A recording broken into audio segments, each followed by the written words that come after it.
menyampaikan. Terima kasih Pak. Monggo. Waalaikumsalam warahmatullahi Waalaikumsalam warahmatullahi wabarakatuh. wabarakatuh. Selamat siang semuanya, salam budidaya. Terima kasih sudah mengundang saya di diskusi ini. Tidak banyak yang saya sampaikan karena sudah disampaikan oleh para sebelum saya, terutama Pak Yanwar, Pak Nonot, juga Pak Rubah tadi, tentang mata kuliah yang harus di kurikulum di sana itu adalah yang betul adalah praktek atau magang dalam satu siklus. Yang kedua, tentang untuk di lapangan. Sebagai teknisi, tentunya universitas ini akan menciptakan suatu sumber daya manusia yang benar-benar yang terampil dan sangat berkualitas. Nah, akan tapi harus yang pertama kali yang harus ditanamkan adalah mentalitas seorang lapangan, seorang teknisi lapangan atau seorang menjalankan manajemen di lapangan. Mental kita, disiplin kita, barulah kita menguasai pembelajaran terhadap perairan yang kita akan jalankan sebagai budidaya di tambak udang. Yang pertama, melangkah sekali adalah menguasai lapangan dan perairan. Dari karakter kita pembelajaran, tetap belajar. Dalam lapangan ini kita tidak bisa bisa mengatakan bahwa cukup untuk belajar, tapi tidak cukup untuk belajar. Kita tetap belajar dan belajar kita adalah di lapangan, bukan di buku atau universitas. Itulah orang lapangan. Di mana yang pertama kali kita harus yang kalau kita melangkah terhadap sudah proses budaya adalah menguasai SOP.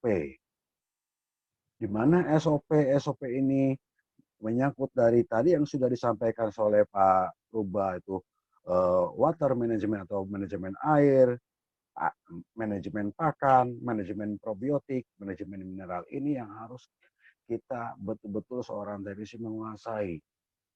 Bahkan mengenali probiotik apa, jenis strain apa yang kita harus aplikasikan di lapangan sesuai dengan kebutuhan lapangan. Dan SOP yang kita gunakan itu benar-benar bukan SOP jadian, tetapi SOP yang bisa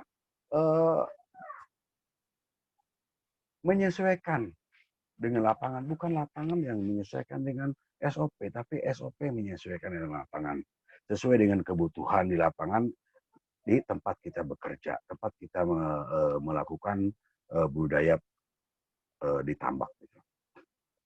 Sebab dari berbagai daerah itu pasti akan berbeda karakter airnya.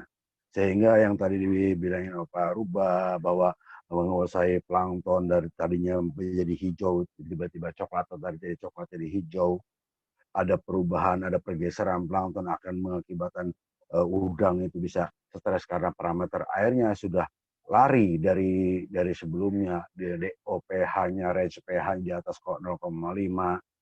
Nah, inilah pemahaman seperti ini yang harus dipahami dan dimengerti oleh seorang teknis. Bahkan ini tidak mudah.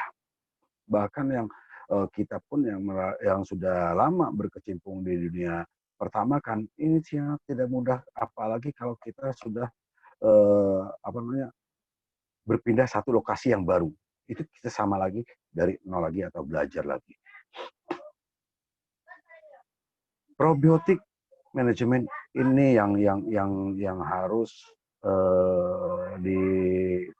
ditekankan dalam budaya udang, karena ini akan menyangkut ke semua, ke water, ke manajemen airnya, ke mineral manajemennya, sehingga dalam adanya mengalami kegagalan, kita sudah tahu bahwa kelemahan kita, kegagalan kita ini adalah di posisi kita kerja yang kita belum betul. Jangan kita mencari kesalahan-kesalahan dari faktor dari benur, ataupun dari pakan, atau dari yang lain. Satu mindset kita yang harus kita tanamkan adalah katakan dengan benar dan lakukan dengan betul. Bekerja dengan benar dan lakukan dengan betul. Nah, dalam yang saya alami di lapangan, walaupun betul yang katakan Pak Ketua, Bapak Ketua ya Pak Yanwar, bahwa walaupun saya pernah di Malaysia ataupun itu, tetap saya memakai teknologi Indonesia luar biasa. CP Thailand kita sangat sering kita komunikasi seminar, mereka sangat antusias, mengacung jempolkan teknologi budaya udang di Indonesia sampai sehingga dapat menembus kepadatan 250 sampai 750 atau sampai 1000 meter persegi. Tapi di sana tuh jujur aja paling mentok di 150. Inilah teknologi Indonesia sangat dibanggakan dan saya bangga menjadi orang Indonesia. Dan bangga saya menjadi orang Indonesia yang mengaplikasikan teknologi budaya Indonesia di negara luar, menjadi kebanggaan saya. Nah, di mana untuk mata kuliah yang saya sarankan menjadikan kurikulum, terutama di Fakultas Perikanan Budaya Perikanan ini adalah hanya melengkapi saja pemahaman penyakit. Penyakit udang itu sendiri, karena dari berbagai penyakit itu yang belum ada solusinya, tetapi sudah muncul dengan penyakit baru yang lebih dahsyat lagi. Dan ini yang sangat disayangkan, yang kita harus bisa, dan tadi sudah disinggung sama Bapak Ketua, Pak Yanwar, yaitu berbudidaya yang berkelanjutan dan berkesinambungan, ramah lingkungan, agar penyakit kita bisa kita kendalikan, mudah dikendalikan, agar penyakit tidak mutasigen dan tidak terjadi pengerusakan ekosistem global di perairan Indonesia, sehingga perairan Indonesia tidak tercemar, sehingga kita bisa melanjutkan budaya ini dengan berkesinambungan. Saya mencoba mempunyai SOP yang back to nature, itu kembali ke alam, yang tidak menggunakan beberapa disinfektan. Ini bertujuan untuk mengembalikan ekosistem secara yang sudah rusak. Perairan Indonesia sudah, terumbu karang di pesisir pantai sudah rusak, tidak mempunyai biofilter sendiri, sehingga banyak komplain atau protes tentang kehadiran tamak udang, produksi tamak udang oleh para nelayan yang tadinya bisa mencari ikan dengan 2 liter solar, karena ada limbah dari tamak udang yang tidak bisa kita elakkan lagi, sehingga mereka mencari ikan sampai 10-15 liter solar. Sehingga dari KKP dan pemerintah mengadakan peraturan bahwa perizinan budidaya udang itu harus punya IPAL. Pengetahuan IPAL juga di universitas ini harus sangat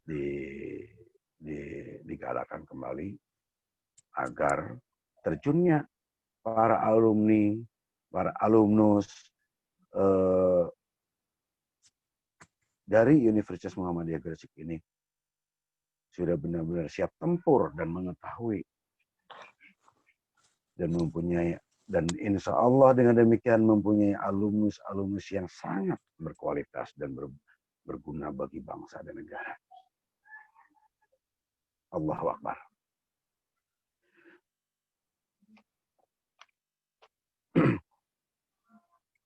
Untuk saya tekankan di sini adalah yang tadi sudah dikatakan sama Pak ini, manajemen air. Manajemen air ini sangat penting, dan banyak praktisi, banyak pembudaya udang akan selalu dia dengan egoisnya dengan warna air, di plankton, di atom algae. Dia sukanya dengan warna hijau, tetapi yang terjadi adalah warna coklat yang menghijaukan airnya, terjadi pergeseran. dan pengetahuan seperti inilah yang kita harus kita betul-betul bahwa bukan kita yang hidup dalam air tersebut, dalam kolam tersebut ada udang. Kalau udang sudah nyaman dengan warna coklat, mengapa kita harus berubah dengan air warna hijau? Sehingga terjadi pergeseran plankton yang mengakibatkan buruknya kualitas air, buruknya dasar kolam, menumpuknya bahan organik sehingga bisa menimbulkan memicu vibrio atau penyakit-penyakit lain datang dan tumbuh subur sehingga bisa mengganggu kesehatan udang sendiri dari mulai insang hepato sama otot serta kulit semuanya. Yang kedua adalah pengetahuan terhadap mungkin bisa dikatakan sebagai riset dari tugas dari Universitas Muhammadiyah Gresik Fakultas Budidaya Perikanan adalah mengadakan riset bahan-bahan herbal yang ada di Indonesia dan kandungannya seperti apa dan untuk digunakan di udang itu sebagai imunifikator ataupun sebagai penambah daya tahan udang terhadap penyakit, terhadap perubahan lingkungan dan perubahan-perubahan yang terjadi di tambak udang. Riset-riset ini jangan hanya ibaratnya kita di luar di dalam kampus seperti yang dikatakan Pak Nunun tadi adalah adanya input dari luar kampus, yaitu melalui riset-riset tersebut. Bahkan banyak herbal di Indonesia yang banyak sangat berguna buat budidaya udang. Jujur aja saya sudah ada 5 orang yang mengeluh tentang penanganan WFD di kolamnya, di tambaknya. Mereka mencari obat-obat yang diproduksi, tetapi saya bilang kita cukup dengan buah nanas dan insya Allah dalam 2 hari pengaplikasian insya Allah WFD akan hilang. Nah, dari buah-buahan, dari herbal yang ada di Indonesia, yang banyak yang kaya di Indonesia, kenapa kita tidak menggali potensi tersebut? Tugas daripada Universitas Muhammadiyah Gresik untuk meneliti, untuk meriset, sehingga melahirkan herbal-herbal yang kuat, yang bisa mampu mendukung produktivitas tambak kita. Sehingga kita tidak kalah dengan negara-negara lain dalam produktivitas dan ekspor udang. Mental kedua yang harus dipahami adalah masalah kegagalan. Setiap budidaya udang tidak ada yang tidak pernah gagal.